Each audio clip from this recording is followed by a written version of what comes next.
जिन लोगों की एंट्रीज में बदलाव हुआ, जिनके एड्रेस में बदलाव हुआ या जिनके पोलिंग स्टेशन में बदलाव हुआ, उन सभी को नए एपिक बिहार में मिले हैं। और इसी तरह से पूरे देश में भी जहाँ जहाँ एंट्रीज में परिवर्तन होगा वहाँ पर नए एपिक्स मिलेंगे।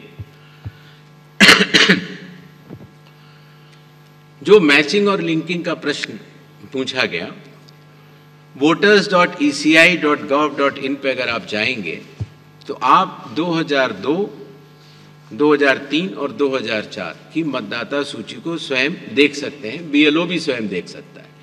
सूची देखने के लिए आपको उसमें सबसे पहले राज्य बताना होगा, फिर आपको जिला बताना होगा और उसके बाद जिले में वो सर्च की जा सकती है कि मेरा नाम कहाँ है।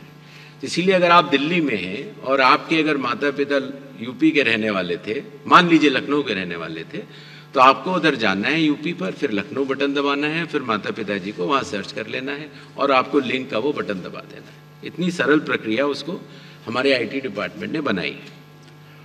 जहाँ तक आधार की बात है, माननीय सुप्रीम कोर्ट ने कहा है कि आधार का उपयोग आधार एक्ट के अनुरूप होगा और आधार एक्ट के सेक्शन 9 में ये कहा गया है कि आधार डोमिसाइल का या सिटीजनशिप का प्रमाण नहीं होगा।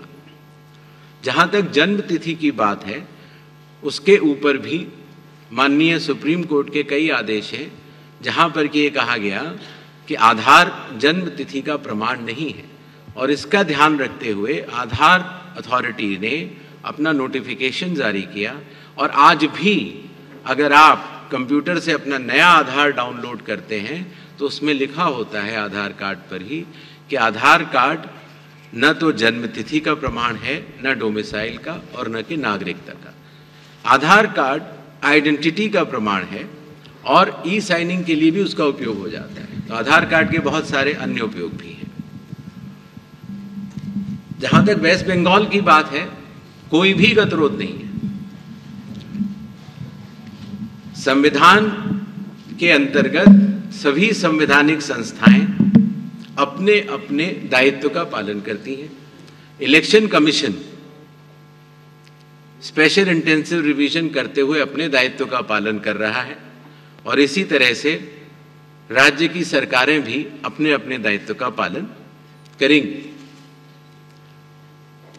जो बिहार में SIR हम लोगों ने किया और उसमें जो हम लोगों को लगा कि हम मतदाताओं को और सुविधाएं क्या दे सकते हैं, वो मैंने आपको अपनी PPT में बता ही दिया है।